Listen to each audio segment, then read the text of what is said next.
Hello, नमस्ते बच्चों। क्या कर रहे हैं आप लोग? कल तक कुछ बताया था, देखने को देखा, कोशिश की आपने, कुछ मिला, कुछ पता चला है? किसी को कुछ मिला है? देखते रहिए, ढूंढिए, कहीं ना कहीं आपको मिलेगा। वो उसमें कोई कोई एक पत्र पढ़ के बताइए बाद में फिर। अच्छा, कल हमने कौन सा पाठ पढ़ा था? चिट्ठियों की अनूठी दुनिया। चिट्ठियां मीन्स क्या है? चिट्ठियां क्या है? पत्र, है ना। और पात्र को कब शुरू किया था? नॉर्मली 1766 में शुरू हुए थे। डाकघर के इससे पत्र आते थे। कैसे डाकघर कैसे काम करता था? डाकिया वहां से डाक पोस्ट बॉक्स से ले जाकर पोस्ट ऑफिस में देता, पोस्ट ऑफिस से डिवाइड करके लेके जाते थे। और बच्चों को क्यों सिखाया गया? इसकी संस्कृति को बनाए रखने के लिए। कैसे लिखते हैं पत्र बताने के लिए 1972 में ये शुरू हुआ था। किसने किया था ये शुरू? विश्व डाक संघ ने ये प्रतियोगिता शुरू की थी बच्चों के लिए, जिससे कि वो पत्र लिखने की संस्कृति को जान सके। और हमने क्या बताया था कि पिन कोड जो होता है, ये जो नंबर होते हैं, पहला हमारा दक्षिण भारत के लिए है, फिर सब रीजन के लिए है, जिले के लिए है, और ये जो लास्ट में ये तीन होते हैं, ये तीन हमारे एरिया के पोस्ट ऑफिस का नंबर होता है। इस तरह से ये पिन कोड होता है, एक एक नंबर एक एक के लिए दिया जाता है। और क्या पढ़ा था हमने? नेहरू जी के बारे में, उनके बारे में पढ़ा था। उन्होंने क्या क्या लिखा है अपनी बेटी के लिए? किसको लिखा था? इंदिरा जी को। और क्या पढ़ा था हमने? सैनिकों के बारे में पढ़ा था कि कैसे वो अपने घर से आए हुए पत्र के लिए उतावले होते रहते हैं, जानने के लिए कि उनके घर में क्या हो रहा है, कैसे हैं लोग, सब जानने के लिए उतावले होते हैं। तो और क्या पढ़ा था कि बहुत से लोग हैं, डॉक्टर हैं, कोई किसान हैं, कवि हैं, जो पत्र लिखते हैं। उनके पत्रों से, वो पत्र ऐसे होते हैं जैसे अनुसंधान, कुछ खोज किया हुआ। उनके पत्रों को पढ़कर हम कुछ जानकारी इकट्ठा करते हैं, इस तरह के पत्र। और हमने महात्मा गांधी जी के बारे में क्या पढ़ा था कि वो जब पत्र पढ़ते थे, उनके पत्र कैसे आते थे? उनके नाम से आ जाते थे, वो कहीं पर भी रहे, इतने फेमस थे वो। और वो पत्र का हमेशा जवाब देते थे, उत्तर देते थे, जिससे कि जिसने लिखा है पत्र उसको पता चले कि उनके पास पत्र पहुंच सके। और वो लिखते समय क्या होता था कई बार कि हम कई बार करते हैं ना, बहुत ज्यादा लिख दिया तो क्या करते हैं, हाथों को दर्द करके अब हम नहीं लिख सकते बोलते हैं। पर गांधी जी ऐसा नहीं करते थे। एक हाथ दर्द शुरू हुआ तो दूसरे हाथ से लिखना शुरू करते थे, जिससे कि जिनके भी पत्र आए हैं उनको वापस उनका प्रत्युत्तर मिल सके। इस तरह करते थे। पर ये पत्रों का जो सिलसिला है, ये जो जब ये पत्र लिखे जाते थे, भेजे जाते थे, तो गांव के लोग, वहां के नेता लोग भी गांधी जी के पत्रों को प्रशंसित पत्र मानते थे, जो प्रशंसा पत्र। जैसे हमें सर्टिफिकेट मिलते हैं ना, कोई अच्छा काम करने पर हमें सर्टिफिकेट मिलता है कि इसने ये फर्स्ट डिवीजन में आया है, इसको ये ग्रेड 1 में आया है, या ये इसमें प्रथम आया है। इस तरह से हम प्रशंसा पत्र लेते ना, वो इन लेटरों को ही ऐसा सोचते थे कि ये प्रशंसा पत्र है। और उनको कई लोग तो उनको फ्रेम बना के घरों में रखते हैं। इस तरह वहां के लोगों, कई गांव में भी उनके लेटर मिल सकते हैं। और क्या था कि जो सुमित्रानंदन पंत जी हैं, उन्होंने हरिवंश राय बच्चन, मालूम है ना, अमिताभ बच्चन के पिताजी, उनको भी पत्र लिखे थे। वो पत्र, और निराला जी, हमारे पाठ में फर्स्ट पाठ में आया था, याद है? निराला जी के बारे में बताया था, जो ध्वनि लेसन में आए थे, सूर्यकांत त्रिपाठी निराला जी। उन्होंने भी कुछ पत्र लिखे, जो बाद बाद में एक दस्तावेज के रूप में, दस्तावेज नहीं, डॉक्यूमेंट के रूप में उनको रखा गया, ध्यान से रखा गया, उनकी सारी सेफ्टी की गई और बुक्स के रूप में उनको रखा गया। इस तरह वो, और उनके साथ साथ प्रेमचंद भी जो भी थे, ये भी लिखने लेखक हैं। ये भी लोगों को, नए नए लोगों को, लेखकों को, उनके लिए उनके अपनी सूचनाएं उनको देते थे, और बहुत ही उन्हें अप्रिशिएट करते हुए उनको उत्तर देते थे। इस तरह कई लोगों ने पत्रों को लिखा, और वो पत्र सब किताबों के रूप में रखी गई हैं, क्योंकि अलग अलग होने से तो बाद में मिलना मुश्किल हो सकता है। इसलिए उन सब पत्रों को और एक एक बुक के रूप में हमारी लाइब्रेरीज में रखे हुए हैं इस तरह से। और एक रविंद्रनाथ टैगोर को महात्मा गांधी जी ने भी लिखे थे, वो मालूम है किस नाम से प्रसिद्ध है? महात्मा और कवि के रूप में।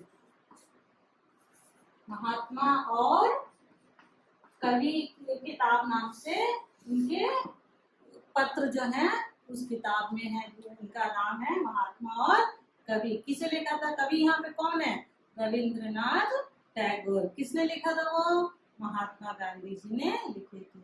ये सब भी इतने मुख्य जो है, इतने महत्वपूर्ण है कि इनमें से हम बहुत कुछ सीख सकते हैं। उस जमाने की, उस समय का टाइम कैसे चलता था, कैसा था, और वहाँ की सिचुएशंस कैसी थी, वो क्या कर रहे थे, ये सारी बातों को हम उन पत्रों के द्वारा जान सकते हैं। और इसी तरह पत्र हमारे यहाँ हम लोग लेते हैं, हमें इस समय तो हम सेल फोन और ईमेल्स इसमें से कंप्यूटर्स में देख लेते हैं, पर जो डाक व्यवस्था है वो इतनी बड़ी है कि वो छोटे से छोटे गांव, चाहे वो रेगिस्तान है या नदी नाले के पास रहते हैं, जंगलों में रहते हैं लोग, उन ऐसे छोटे मोटे प्रदेशों में भी ये डाक व्यवस्था द्वारा डाकिया पहुंचता है। और लोग उनकी इस डाके की प्रतीक्षा करते हैं, वेट करते हैं कि कब डाकिया आएगा और हमारे जो दूर दूर रहने वाले लोग हैं उन्होंने क्या समाचार भेजा है देखने के लिए। तो ऐसे भी छोटे से छोटे, चाहे वो झोपड़पट्टी है या बड़ा महल है, वहाँ डाकिया जरूर जाकर उनको पत्र देता है। इस तरह से लेटर हमारे डाक व्यवस्था के द्वारा जाते हैं। तो यहीं पर ये कहते हैं कि छोटी से छोटी बस्ती में भी जाता है ना, तो वो लोग क्या समझते हैं, इनको जो डाकिया आता है उनको क्या समझते हैं? देवदूत। क्यों? क्योंकि उन्हें उनके रिश्तेदारों की जानकारी देता है, डाकिये के द्वारा ही उनके पास पत्र पहुंचते ना, तो इसलिए वो उसको देवदूत कहते हैं। देव मतलब क्या है? भगवान ना। तो उनको भगवान का रूप मानकर कि हमें हमारा समाचार दे रहे हैं, हमारे लोग कैसे हैं, इस तरह से वो बात करते थे। और कुछ ऐसे जगह भी होती हैं, आजकल तो शायद कम ही होगा क्योंकि हम आजकल गूगल पे ये सब यूज कर रहे हैं, पर हो सकता बहुत ही छोटे से छोटे ग्राम में कुछ ऐसी जगह होंगी जहाँ पर आजकल भी मनी ऑर्डर जाते हैं। कुछ लोग होते हैं जो बच्चे कहीं दूर रहकर किसी जॉब में कर रहे हैं और पेरेंट्स को पैसे देते हैं, तो वो मनी ऑर्डर के रूप में उनके घर जाते हैं और उनका घर बार उससे चलता है। इसलिए भी लोग उसको, डाकिये को देवदूत कहते थे। देवदूत क्या है? देव कौन? देवदूत का मतलब क्या है? समाचार लाने वाला। ऐसे ही दूत के बारे में कई कवियों ने लिखा है कि दूत कैसे समाचार लेकर जाता है। ऐसे ही महाकवि कालिदास ने एक काव्य लिखा है मेघदूत। क्या है उस काव्य का नाम? क्या है? मेघदूत। किसने लिखा है वो काव्य? महाकवि कालिदास ने। तो उसमें क्या बताया गया है, किसके लिए समाचार भेज रहे हैं? तो देखिए, धन संपत्ति के अधिपति यक्षराज जो कुबेर थे, उनके पास रहने वाले एक यक्ष को किसी कारण से एक साल के लिए राज्य से निष्कासित किया गया, बाहर भेज दिया गया। तो वो बाहर चला गया, किसी रामगिरी पर्वत में रहने लगा। तो वहां से इसने अपनी प्रेयसी को, जो कहाँ रहती थी? हिमगिरी के ऊपर अलकापुरी नाम के राज्य में रहती थी, वहां पर समाचार भेजने के लिए इसने किसका उपयोग किया? मेघ का। मेघ का मतलब क्या है? बादल, क्लाउड्स। तो उसने उसके मेघ के द्वारा समाचार भेजा, तो उसको मेघदूत नाम दिया गया। तो यहाँ पर इसकी कालिदास ने कल्पना की कि किस तरह से ये पत्र वहां तक पहुंचेगा, उसको समाचार कैसे मिलेगा और वहां तक समाचार कैसे गया करके किस तरह से जाना है समाचार, बादलों को बताने के लिए ये काव्य रचा गया। और उन्होंने वहां की प्रकृति के लिए बहुत से रम्य से प्रकृति, जो सुंदर से प्रकृति है उसके बारे में बताया कि नदियों के पास से निकले क्लाउड्स और जंगलों में गए, पर्वतों से आगे निकलते हुए, इस तरह एक स्टेप कहाँ कहाँ तक जाना है, कैसे अलकापुरी पहुंचना है करके उन्होंने इस काव्य में बहुत ही सुंदर तरीके से इस काव्य की रचना की है। जानते हैं बच्चों, अब हमें अगर पता एड्रेस पता करेक्टली बताओ तो हम जा सकते हैं, नहीं बताओ तो कैसे जाएंगे। अब यहाँ पे मेघ को पता नहीं कि अलकापुरी कहाँ है, तो कैसे जाना है उन्होंने मेघदूत काव्य के द्वारा बताया है। तो ऐसे ही हमारे अगर हमें एड्रेस नहीं मालूम तो कैसे बताएंगे हम किसी को। जैसे आपके घर के पास ही कोई हमारे स्कूल तक आना है तो आप क्या कहेंगे, अरे भाई जाओ वहाँ पे विज्ञान स्कूल है, ऐसे बोलोगे नहीं ना। तो उन्हें बताओगे कि मेट्रो जाके निजामपेट क्रॉस रोड जाओ, वहां से स्ट्रेट जाओगे तो एक टैंक आएगा, टैंक के पास आगे मंदिर है, उसमें थोड़े राइट साइड में जाओगे तो विज्ञान का स्कूल बोर्ड दिखाई देगा, अंदर को जाओ तो विज्ञान स्कूल दिखाई देगा। इस तरह आप एड्रेस बताएंगे। अगर आप इस तरह एड्रेस नहीं बताएंगे तो आधे में आके हमें नहीं मिला, कहाँ पर है, फिर दोबारा से पूछेंगे। इस तरह ना हो करके पूरा एड्रेस। इसी तरह कालिदास ने कल्पना की कि मेघ को कैसे अलकापुरी तक पहुंचाए। उन्होंने जंगलों का, नदियों का बहुत ही सुंदर तरीके से वर्णन किया है। इस तरह से दूत जो है वो संदेश लेकर वहां तक गए करके उन्होंने इसकी कल्पना करके एक काव्य को रचा है। ठीक है बच्चों, समझ में आया। तो ऐसे महाकवियों, कई महाकवियों ने इनके बारे में लिखा है, पत्रों के बारे में। एक नल दमयंती के है तो उन्होंने हंस के द्वारा खबर भेजा था। ऐसे ही कई लोग हैं जो इस तरह से खबरें दूसरों को देते आए हैं। ठीक है बच्चा, ये था हमारा आज का पाठ। इसमें कुछ शब्द देख लेते हैं हम। यहाँ देखिए, बेसब्री, हमने बताया था ना कि सैनिक लोग कैसे बेसब्री से इंतजार करते हैं ना, अधीरता से, बहुत ही उनको एंजाइटी रहता है कि हमारे घर से पत्र आया है, उसका इंतजार करते हैं, पत्रों का प्रतीक्षा, मिसाल, इस तरह के हमारे पत्र आता है और वो इंतजार करते हैं। ये पत्र की एक मिसाल है। परिवहन, यातायात, किसके द्वारा जाते हैं, हमारे ट्रांसपोर्ट के द्वारा ही जाते हैं ना। हाँ, इकलौता, अकेला, पुरखों, हमारे पूर्वजों, ग्रैंड पेरेंट्स के पेरेंट्स, संजो कर, संभाल कर रखना, मीन्स बहुत ही केयर करना। हस्तियों, नामी लोग, बहुत से लोग जो बड़े बड़े फेमस लोग हैं।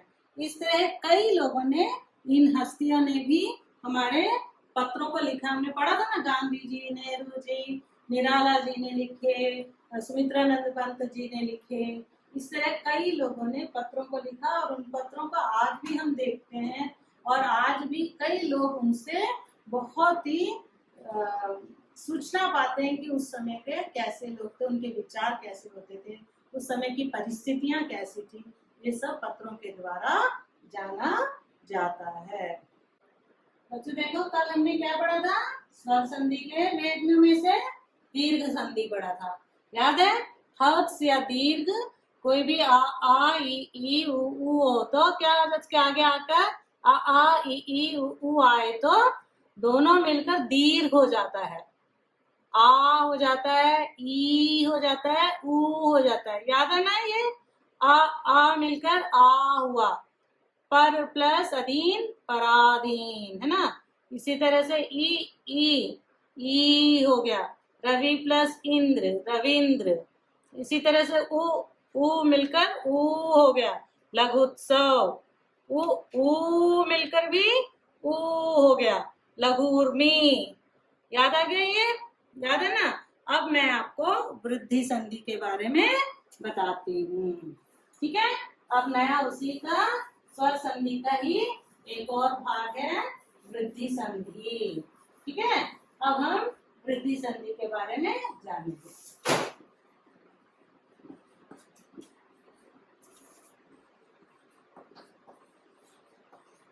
क्या है ये, वृद्धि संधि। क्या है, वृद्धि संधि।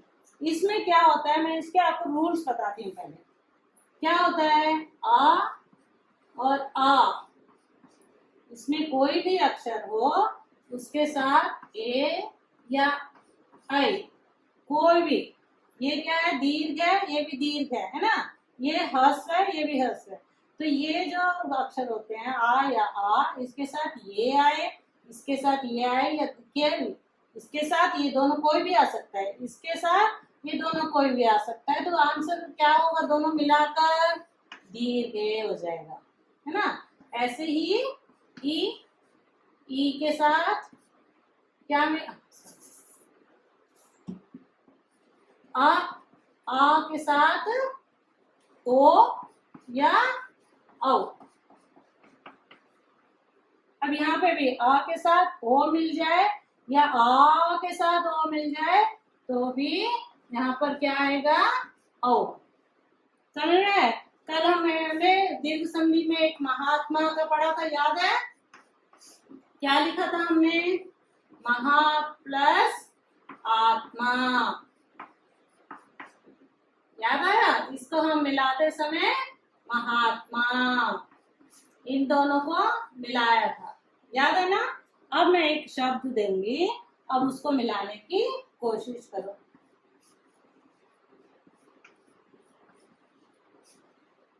क्या है ये, एक और एक, इसमें क्या होगा बताओ, कैसे आया, यहाँ के रूल्स के हिसाब से देखो क्या है रूल्स। यहाँ का जो पहला शब्द होता है उसका आखिरी अक्षर में जब वो हर्ष होता है उसके साथ आ मिला होता है तो हम क्या बोलते हैं, अगर मिला नहीं होता तो क्या बोलते हैं, एक। इसको हम हलंत लगाने पर इसके साथ आ नहीं है, पर जब ये हलंत के साथ होता है तो का बोलते हैं पूरा, है ना।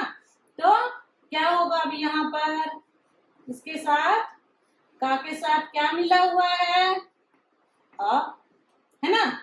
और यहाँ पर क्या है, ए, करेक्ट, वेरी गुड। इसके बाद का। अब हम कौन कौन सा मिलाना है, किसको किसको मिलाना है, इन दोनों को, है ना, यही है ना, ठीक है ना। अब क्या हो गया, ए का के साथ ये दोनों मिल गया तो क्या हो गया, ये और ये मिलने पर क्या हुआ, आंसर क्या आया, आई। तो हम आई को ऐसे लिखेंगे और इसको यहाँ लिखेंगे। अब ये वर्ड पढ़ने को आएगा, क्या करते हैं जब स्वर आते हैं तो हम क्या करते हैं, इनकी मात्राएं लिखते हैं, है ना। तो ये इसकी मात्रा क्या है, इस तरह दो लगाने से आई की मात्रा होती है। तो अब यहाँ हम मात्रा लगाएंगे, ए का के ऊपर ये वाली आई की मात्रा और का, एक का, ठीक है, एक का हो गया, करेक्ट है। एक और वर्ड लिखेंगे हम, तताए या परम औषध, परम, इसको अब ये एक ही शब्द है, इसको आपको अलग करना है। कैसे करोगे, इस रूल के हिसाब से करो। क्या करोगे, वेरी गुड, पहले क्या लिखेंगे हम, परम, वेरी गुड। इसके बाद क्या आया, औषध, औषध मतलब पता है ना क्या है, दवाई, परम, परम औषध, क्या है यहाँ पर, परम हो गया, औषध हो गया। अब इसको कैसे मिलाया इन्होंने, किसको मिलाया, किस किस को अक्षर को मिलाया, इस रूल में गए, हमें यहाँ पे क्या है, औ आया ना, तो इस रूल में गए तो क्या हुआ, किसको मिलाया, यहाँ पे माँ के साथ जो आ है, परम में जो माँ के साथ मिला हुआ, प्रोनाउंस किया हुआ, जो हमने ध्वनि दी है, माँ के साथ आ की ध्वनि दी है उसको, और जो नेक्स्ट शब्द है उसको, दोनों को मिलाने पर क्या हो गया, औ, है ना। तो अब ये शब्द कैसे बन गया, परम, इसके साथ औ की मात्रा आ गई और शब्द, ठीक है, आगे समझ में। ऐसे इसको हम क्या कहते हैं, वृद्धि संधि, क्या कहते हैं, वृद्धि संधि। आ के साथ ए हो या आ के साथ आई हो, आंसर यही होता है। ये दीर्घ आ के साथ हर्ष ए हो या दीर्घ ए हो, आंसर दीर्घ ए ही आता है। ऐसे ही और आ के साथ ओ हो या दीर्घा के साथ औ हो, दोनों आंसर यही आता है। नहीं हमने देखा ना यहाँ परम आ पहले ये वाला, उसके बाद औ ये वाला आ गया, दोनों मिलकर ये बन गया। ठीक है, आ मिला औ हुआ, दोनों को मिलाकर औ आया आंसर। ठीक है बच्चों, अब इस रूल के हिसाब से मैं दो शब्द दूंगी, उन दो शब्द का प्रयत्न करना। सदैव और महा प्लस औदार्य, इसको संधि विच्छेद करना है। क्या बताया था संधि विच्छेद का मतलब? अलग करना। क्या करना है? संधि विच्छेद। और इसको संधि, क्या करना है? संधि। ट्राई करो, कोशिश करो। ठीक है, अगली क्लास में फिर हम ट्राई करेंगे, देखेंगे आपको समझ में आया कि नहीं, पता चलेगा आप करके देखेंगे तो। ठीक है, ओके बच्चे, धन्यवाद।